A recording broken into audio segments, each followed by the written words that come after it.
Welcome back. आप देख रहे हैं मॉर्निंग विद हम और आज हम जैसे आपको बता चुकी हूँ इस मौजू पे बात कर रहे हैं जिन्नात, साया, भूत प्रेत, जो कि हमें काफ़ी अक्सर लोगों को महसूस होता है। आपको अपने साथ कोई ना कोई चीज़ कभी कभी महसूस होती है। सबको नहीं महसूस होता लेकिन कुछ लोग इस एहसास से ज़रूर गुजरते हैं। और हमारे साथ जी इस वक्त मौजूद हैं नगमा बुखारी, उनके साथ हैं जी Faisal Mamsa as a psychiatrist. In fact मैं पर्सनली भी इनके पास जा चुकी हूँ और सेशन ले चुकी हूँ। और उनके साथ है हमारे साथ जी अबीदा सुल्ताना। तो इनसे पहले स्टोरीज करते हैं, फिर हम लोग डॉक्टर साहब से पता करेंगे कि जी क्या उनके बारे में उनका क्या ख्याल है इस बारे में।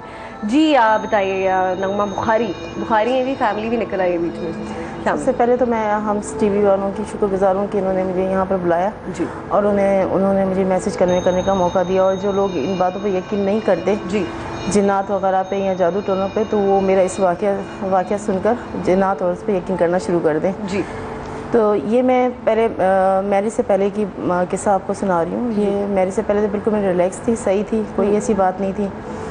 और जब मेरी इंगेजमेंट हुई, इंगेजमेंट के बाद ये सिलसिला मेरा शुरू हो गया। और क्योंकि ससुराल की तरफ से जो हमारे रिलेटिव्स थे वो राज़ी नहीं थे, और घर की तरफ से, हमारी तरफ से तो सब राज़ी थे, लेकिन उनकी तरफ से जो है थोड़ी रुकावट थी और वो नहीं चाहते थे कि हमारी मैरिज हो। अच्छा, तो वहाँ से मेरी स्टार्टिंग शुरू होती है स्टोरी की। मतलब वो चाहती नहीं थी कि मेरी यहाँ पर मैरिज हो। फिर जब ये स्टार्ट हुई बात, तो इसके एक हफ्ते 2 हफ्ते के बाद जब हमारी इंगेजमेंट हो गई, ज़बरदस्ती हमने करा ली। मैं आपका शॉर्ट पीरियड है तो शॉर्ट नहीं मैं आपको बता रही हूँ, मेरी बहुत तफसील से स्टोरी है ये जी। तो ये इस तरह से मेरा मतलब हुआ, और इंगेजमेंट के बाद जो है ये सिलसिला शुरू हो गया। और वो इंगेजमेंट मेरी हो गई। इंगेजमेंट के बाद जो है ये 1 हफ्ता या 2 हफ्ता गुजरा होगा, हम लोग जा रहे थे। मतलब मेरी मम्मी साथ थी, मेरी सिस्टर साथ थी और मैं थी उनके साथ। हम जा रहे थे, बस स्टॉप पे खड़े हुए और रिक्शा लिया। रिक्शा लेकर हम थोड़ा आगे गए, तो आगे जैसे उतरे तो बैक साइड से किसी ने हमें जैसे ना धक्का दिया हो या किसी ने मारा हो। एक्सीडेंट, मतलब कोई तवक्को नहीं थी कि एक्सीडेंट होगा हमारा। इस तरह से मेरा एक्सीडेंट हुआ। मेरी मम्मी भी साथ थी, मेरी सिस्टर भी साथ थी, मैं थी। मुझे तो बहुत चोटें ज़्यादा आई, मैं फ्रंट पे जाके गिर गई। बस बिल्कुल मेरे ऊपर चढ़ रही थी। ये टीथ्स वगैरह मेरे बिल्कुल क्रैश हो गए थे। अच्छा जी, बिल्कुल डैमेज हो गए थे। और मेरी अम्मी जो है गटर साइड में था, गटर में जाके गिर गई। और मेरी बहन को बहुत चोटें आई जी, बहुत ज़्यादा चोटें आई। इस तरह से शुरू हुआ। फिर हॉस्पिटल में हम हो गए, वहाँ पर मैं ट्रीटमेंट हो गया। ये हफ्ता गुजर गया, 2 हफ्ते गुजर गया, मैं ट्रीटमेंट हो गया। और मतलब हम लोग सही हो गए, रिलैक्स हो गए, हम लोग सही हो गए। उसके बाद 2 हफ्तों के बाद जो है 3 हफ्तों के बाद फिर मतलब इस तरह से महसूस होने लगा कि मैं बावर्ची खाने में खड़ी हुई हूँ, किचन में पकाती हूँ। अक्सर खाना वगैरह मैं पकाती थी क्योंकि सबसे बड़ी मैं हूँ, खाना मैं पकाती थी। तो खाना किचन में पका रही हूँ, कोई बात नहीं, सिर्फ मैंने मतलब स्टोव चलाया और चला के अपना सालन जैसे रखने के लिए रखा जाता है वो रखा। थोड़ी देर के बाद वहीं खड़ी हुई हूँ और मैंने सिर्फ बर्तन 2-3 पड़े हुए थे और बर्तन धोना शुरू कर दिए। धोना शुरू इतने में आग लगी पूरी बावर्ची खाने में फ़ौरन से। कोई मतलब कोई बात भी नहीं थी, कोई ऐसी कोई वो भी नहीं था कि ऐसे में कुछ किया हो कि वो आग लगी हो। तो आपको क्या लगता है ये आग और ये सिलसिले क्यों हो रहे हैं? आपसे एक्सीडेंट हुए, ये क्या वजह है? ये मैं आपको ये बात का कैसे बताऊँ कि फिर जब मैंने फाल निकलवाई ना, ये फाल जो कहते हैं कि बड़े बड़े जो बुजुर्ग होते हैं उनसे फाल निकलाई जाती है, तो उन्होंने मुझसे ये कहा कि आपके जो ससुराल की तरफ से है कोई क्या पता राजी ना हो, कोई किसी ने कर दिया हो। और उन्होंने ये कहा शादी के दौरान भी आपके साथ ये होगा, आप ख्याल करिएगा। अच्छा, ये उन्होंने पहले आपको मुझे कह दिया था। ठीक है। अच्छा, इस तरह से हमारी मतलब शॉर्ट में बताना चाह रही हूँ, शादी हो गई, हमारी मैरिज हो गई। मैरिज होने के बाद जो है शादी में भी हमारी काफ़ी रुकावटें आई बहुत ज़्यादा।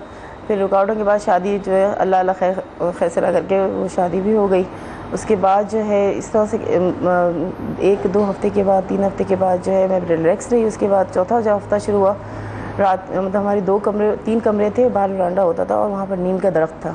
वहाँ पर वरांडे में अक्सर मैं तब अकेली जब बैठा करती, मेरे शौहर की जो जॉब थी वो फिशरीज़ की थी। वो फिशरीज़ में कभी दोपहर में चले जाते थे, कभी रात में चले जाते थे, उनकी कोई टाइमिंग नहीं होती थी। तो अकेली मैं होती थी, मेरी सास होती थी, सिर्फ सास अपने कमरे में, मैं अपने कमरे में। जब मैं वरांडे में बैठती थी अपनी टीवी लॉन्च की तरफ, तो ऐसे महसूस होता था मुझे जैसे कोई मेरे साथ बैठा हुआ है। जैसे मैं बैठी हुई हूँ तो मेरे साथ कोई बैठा हुआ है। अगर चेयर रखी हुई है तो चेयर पे बाकायदा मुझे ऐसा महसूस हो रहा था कि जगह आपको कोई बैठा है। ठीक है। फिर मैं इधर उधर देखूँ, मैं मैं ये महसूस करती कि मैं किसी को बता दूँ या अपनी सास को बता दूँ या अपने हस्बैंड को बता दूँ, कोई गलत ना समझे वहम, क्योंकि ये पागल इतना नहीं वहम हो रहा है इसको, मैं क्या ये मेरा वहम ही होगा।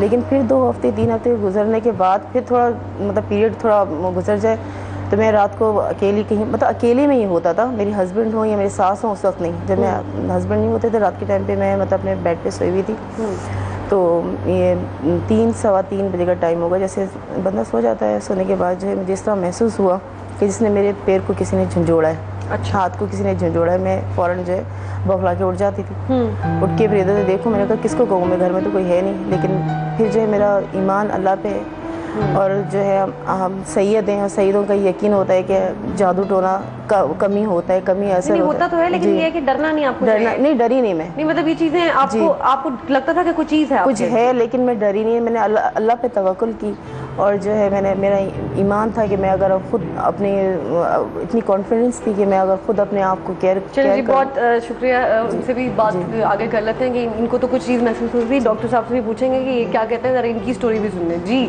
आबिदा जी आप बताइएगा। वैसे नॉर्मली तो मैं इन बातों पे बिल्कुल बिलीव नहीं था, मगर जब मेरे अपने बेटे के साथ ये हुआ जी, और हम लोग जिस तरह नॉर्मली अपनी बहनों से मिलने जाते थे, मैं फेज़ 4 से डिफेंस फेज़ 4 से मॉडल की तरफ आ रही थी, तो जो एयरपोर्ट के जो 2 कब्रिस्तान है उधर से हमारा गुजर हुआ, हमेशा उधर ही से वही रूट हम लोग इख्तियार करते थे। तो बहन के घर गई, अभी थोड़ी देर हुई थी, तो बेटा कुछ मुझे डिस्टर्ब लगा, उसकी एज होगी 2.5 से 3 साल, डिस्टर्ब लगा और उसके बाद वो अजीबोगरीब की हरकतें करने लगा, रोने लगा, तंग। मैं कहा मे बी इसको भूख लगी हो, मगर मैं खिला पिला के आई थी इसको सारा कुछ। उसके बाद थोड़ी देर बाद उसने मुझे बाकायदा काटना शुरू किया है। उस बच्चे ने मुझे कभी नहीं काटा था, अच्छा ठीक, मतलब इस तरह का वो बच्चा ही नहीं था, ठीक है। तो उसके बाद जब उसे काटना शुरू किया, मैं परेशान, मैंने इजाज़त चाही बहन से, मैंने कहा मैं जाती हूँ, मेरे ख्याल से डिस्टर्ब हो रहा है इधर, और बाकायदा उसके घर में जाके वो इशारे कर रहा था, वो ये इस तरह। तो हम लोगों ने कहा कि मे बी इसको कोई प्रॉब्लम है, हम घर वापस लौट आए। घर वापस लौट कर आए तो उसने बहुत ज़्यादा शुरू कर दिया, उसको ना दरवाजे ना खिड़कियाँ कुछ भी नज़र नहीं आ रहा, बाकायदा चलता था, अपना सर उसका टकरता था, तब उसे एहसास होता था कि दीवार है। हम लोग बड़े परेशान। 2.5-3 साल का बच्चा, 2.5 से 3 साल, माशाल्लाह एक्टिव था, बहुत शार्प बच्चा, शार्प माइंड था। उसके बाद ये हुआ, अगली सुबह हम इसको डॉक्टर के पास, के चाइल्ड स्पेशलिस्ट के पास गए, उसने एक और को रेफर किया, जिना में जो बच्चों का वार्ड है उधर दिखाने गए। कोई डॉक्टर कह रहा था ये मे बी इसको आपने बंद किया, अंधेरे में रखा है, जो भी है, डर गया है। मैंने कहा ऐसा कुछ भी नहीं किया हम लोगों ने, और ये बच्चा डरने वाला नहीं था, छिपकली, चूहे, इवन हर चीज को पकड़ लेता। तो आपको क्या लगता है, क्या उसको कोई साया हो गया? ऑफ कोर्स, और वो बाकायदा हमें हाथ उठा के कहता था वो रहा, ये रहा, वो रहा। फिर उसके बाद मैं जब मेरा यह हाथ भी सूज गया, और आज उसी दिन रात में मैंने जब देखा कि हमारे साथ सोता था वो बेटा, और जब देखा तो कमरे के कोने में बाकायदा यूं बैठा है और उसकी आंखें इधर। मैं इतनी डिस्टर्ब हुई, इतनी परेशान हुई इस बात से कि मेरे अंदर इतनी हिम्मत नहीं थी कि मैं अपने हस्बैंड से बोलूं कि आप उठें, इसको देखें, कि मुझे लग रहा था वो अटैक कर देगा, क्योंकि पूरी रात जो दिन गुजरा हमारा वो काटते हुए गुजरा था। उसके बाद फिर मैंने बहन को फ़ोन किया, मैंने कहा मैं डॉक्टर को दिखा चुकी हूँ, मैं इसके पास जा चुकी हूँ। तो चूँकि बहन हुई ज़रा 5 टाइम नमाजी था, उन्होंने कहा ओके आपने डॉक्टर्स को दिखा दिया, सबको दिखा दिया, आप इसे किसी रूहानी के पास लेके जाओ। तो इधर ही मॉडल से आप अंदर आओ, कालाबोट की तरफ एक रहमानी मस्जिद है, और उधर होते एजाज रहमानी। अच्छा, वो लोग पहले भी बहुत लोगों को फैज़ पहुँचाते रहे, हमने नाम सुना हुआ। तो उन्होंने क्या, बहरहाल उन्होंने बोला कि 3 दिन मगरिब के वक्त आपको इस बच्चे को लाना है, आफ्टर नमाज मैं इसको दम करूंगा। वो कंटिन्यूअसली हम नमाज के वक्त पहुंच जाते, नमाज के बाद वो दम करते थे, पढ़ने का दिया। 3 दिन बाद मेरा बच्चा बिल्कुल सेट था, ठीक हो गया, बिल्कुल सही था। और इवन ये हुआ कि मतलब अगर इसमें एक चीज़ की कमी आई थोड़ी सी, जो उसकी शार्पनेस थी, तेजी थी, वो थोड़ी सी कम हो गई इसके अंदर, मगर बच्चा बिल्कुल सेट हो गया, जो डॉक्टर से नहीं हो सकता। तो मुझे बिलीव हुआ इस बात पे, ये है बिल्कुल कि ये है, वरना हम लोग खुद नहीं मानते। बहुत शुक्रिया जी, थैंक यू जी। फैसल कैसे हैं आप, क्या हाल है? आपने स्टोरी सुनी, मेरा ख्याल में आई एम श्योर कि डॉक्टर्स तो बिलीव नहीं करते इन चीज़ों पर। Do you believe that these things exist और नॉट? देखिए, एज ए साइकियाट्रिस्ट मेरा काम है सपोर्ट करना जी। पर्सनल लेवल पे मैं बिलीव करूं या ना करूं, दैट इज समथिंग एल्स जी। हमें सपोर्ट करना है। और अगर कोई पेशेंट आता है विद अ स्ट्रॉन्ग बिलीव कि नहीं जी ये है, तो हम रिस्पेक्ट करते हैं कि ओके आपकी बात अपनी। और यूजुअली वो हमारे पास उस वक्त आते हैं जब किसी आलिम, मौलाना साहब, किसी स्पिरिचुअल लीडर होके आ चुके के पास से होके आ चुके होते हैं। बहुत दफ़ा ऐसा भी होता है कि आलिम, मौलाना साहब रेफ़र करते हैं कि साइकियाट्रिस्ट को दिखाएं। अच्छा, राइट, कि मतलब ये वो केस नहीं है। हाँ, कभी ऐसा हुआ है कि कोई मरीज आया हो और उसको जो दौरा टाइप होता है, जैसे कहते हैं ना जिन हो गया, कभी आपके सामने ऐसा कभी कुछ ऐसा आपने एक्सपीरियंस किया है? बिल्कुल किया। अच्छा, seriously, and how did you deal with it? और क्या डू यू थिंक इट्स मतलब हिस्टीरिया भी कहा जाता है शायद इसको? हिस्टीरिया कह सकते हैं। देखिए, साइकियाट्री में 3-4 फॉर्म्स हैं, इलनेसेस ऐसी हैं जी, जिसमें एक इंसान चीखता है, चिल्लाता है, उसको कानों में आवाज़ें आती हैं, उसे चीज़ें नज़र आती हैं, जिसे हम हेलुसिनेशंस कहते हैं। राइट। मैं ये डिनाई नहीं करता कि स्पिरिचुअल लिंक क्या है। मैं यूजुअली ये कहता हूँ कि आपने अगर मौलाना साहब या जिन से भी आप इलाज करा रहे हैं, आप मेरे पास आए हैं, तो इट्स वर्थ अ ट्राई कि आप को हर तरह से कोशिश करें, साइकियाट्रिक ट्रीटमेंट भी करें। मैं हरगिज़ ये नहीं करता, और जनरली साइकियाट्रिस्ट हरगिज़ ये नहीं करते कि ये कहते हैं कि नहीं, जो आप सोच रहे हो गलत है, ये चीज़ हम सही हैं। अच्छा। क्योंकि it's part of our training कि हमें पेशेंट को सपोर्ट करना और है सुननी है उसकी, whatever the patient saying we have to listen to it. अच्छा, मैं आपको पर्सनली बताऊं जी, डॉक्टर साहब के पास मैं खुद एक सेशन के लिए गई थी, because I was very disturb, and एक कॉन्सेप्ट बनाया हुआ है कि साइकियाट्रिस्ट के पास पागल लोग ही जाते हैं, तो एक्चुअली नहीं होता। दे आपको वो हील कर देते हैं, you know, they listen to you and they give you a good advice, जो शायद आप एट टाइम्स कभी कुछ बातें ऐसी होती हैं जो आप किसी से नहीं कर सकते। And I came to you and I felt relieved after that, and I am a better person now. लेकिन डॉक्टर साहब ये बताएं कि अगर ऐसा आपको केसेस होते हैं कि कभी बच्चे ने कोई चीज़ बनवानी है अपनी और उसने एक ड्रामा क्रिएट कर लिया है कि मैं हूँ, जैसे लड़कियों की अक्सर मैंने ये भी देखा कि जिन्नात कैसे चमड़ गए या कुछ ऐसा हो गया कि लड़कियों की मोहब्बत कहीं और है, शादी कहीं और हो रही है, तो उन्होंने एक ड्रामा क्रिएट कर लिया। देखिए, 2 चीज़ें। अगर यूनाइटेड किंगडम के गाइडलाइंस से हम देखें तो उनके गाइडलाइंस ICD-10 कहते हैं, और उनमें एक चीज़ मौजूद है, एक एलिमेंट मौजूद है जिसे हम कहते हैं कि इंसान को आउट ऑफ बॉडी एक्सपीरियंस होता है। अच्छा। कि वो रियलिटी में नहीं है, अपने बॉडी से अलग है, और वो इंसान उस वक्त ऐसा एक्ट करता है जैसे कि उसके ऊपर कुछ आ गया हो, कुछ हो, किसी ने पोजेस कर लिया हो।